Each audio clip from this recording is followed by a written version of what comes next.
হ্যাঁ মিশু, আমরা কি দেখতে পাচ্ছি এই স্ক্যানে? স্যার এখানে আমরা বাইলেটারাল হানিকম্বিং শ্যাডো পাচ্ছি কিছু, আর কিছু স্যার আমরা ইনফ্লুয়েন্সার চেঞ্জ পাচ্ছি স্যার। ইনফ্লুয়েন্সার চেঞ্জ পাচ্ছি, হ্যাঁ ভেরি গুড। তুমি দেখো যে লোয়ার পার্টে মানে বেইজে আমরা বাইলেটারাল অপাসিটি পাচ্ছি এবং অলমোস্ট সাবপ্লুরাল গ্রাউন্ড গ্লাস, তাই না? সাবপ্লুরাল গ্রাউন্ড গ্লাস এবং হানিকম্বিংও আছে। এই যে এইখানে দেখো যে এইখানে এই যে তোমার মৌচাকের মতো এপিয়ারেন্সটা, তাই না, যেটাকে আমরা হানিকম্বিং বলি। আবার যে সাবপ্লুরাল গ্রাউন্ড গ্লাস যদি তোমরা টিপিক্যালি দেখতে পাও, যে দিস ওয়ান, তুমি দেখো যে এই যে জিজিওটা এখানে গ্রাউন্ড গ্লাস শ্যাডো এবং এটা প্লুরাল লাইনে। আর তার মানে এটা ইন্ডিকেট করে যে এটা কোন ভ্যারাইটি, ইউআইপি ভ্যারাইটি, ইউআইপি, এনএসআইপি না। এনএসআইপি হলে কি হতো, পুরাটাই কিন্তু সাদা হতো, তাই না?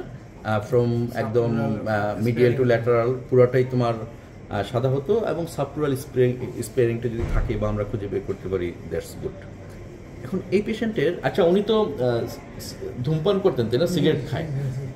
স্মোকার পেশেন্টের যখন তুমি এরকম বাইলেটারাল সাবপ্লুরাল গ্রাউন্ড গ্লাস বা হানিকম্বিং পাও, মানে ইউআইপি ভ্যারাইটি যেটা, সেক্ষেত্রে তোমাকে কিন্তু অ্যাপেক্সও কিন্তু দেখতে হবে, মানে তার এটা আইপিএফ অথবা জাস্ট ইউআইপি ভ্যারাইটি ডিপিএলডি ঘোষণা করার আগে যে অ্যাসোসিয়েটেড অন্য কিছু আছে কিনা পেশেন্ট যদি স্মোকার হয়। সেখানে আমরা কি দেখতে পাচ্ছি, এখানে দেখো যে এখানে এই ইনফ্লুয়েন্সার চেঞ্জ পাচ্ছি, তাই না? দেয়ার আর সাম ইনফ্লুয়েন্সার চেঞ্জ, এখানে যে ইনফ্লুয়েন্সার, তাহলে আমরা এটার একটা টার্ম আছে। এই টার্মিনোলজিটা কি?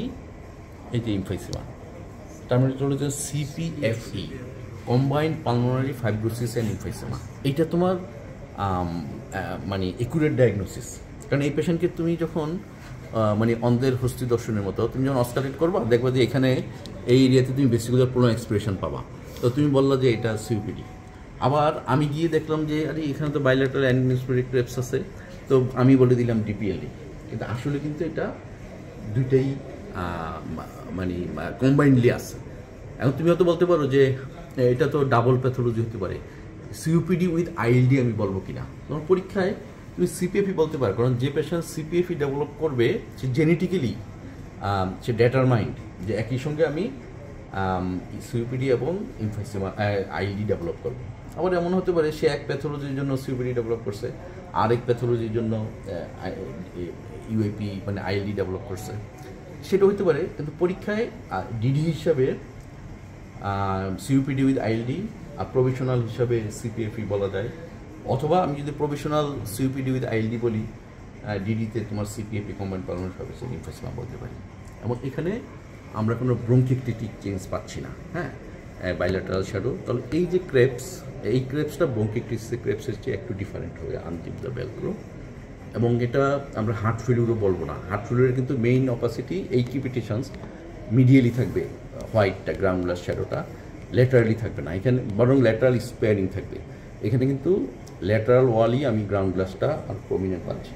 তাহলে বাইল্যাটারাল ক্রেপসের কারণ হিসাবে আমরা ডিপিএলডিটাকেই এখানে আমরা চিন্তা করব। রেটিকুলার মানে রেটিকুলার নডুলার শ্যাডো, হানিকম্বিং, তারপর সাবপ্লুরাল স্পেয়ারিং, এগুলি তোমার ইউআইপির ফিচার। কিন্তু ব্যতিক্রম যেটা আদার ডিপিএলডির চেয়ে, সেটা হলো তার অ্যাসোসিয়েটেড ইন এডিশন এখানে ইনফ্লুয়েন্সার চেঞ্জ আছে। এবং তুমি ক্লিনিক্যালিও এখানে তুমি বেসিক্যালি কোনো এক্সপ্রেশন রঙ্কাই পাবা, এখানে তুমি ক্রেপস পাবা, বা হোল লাংও তুমি কম্বিনেশন পেতে পারো।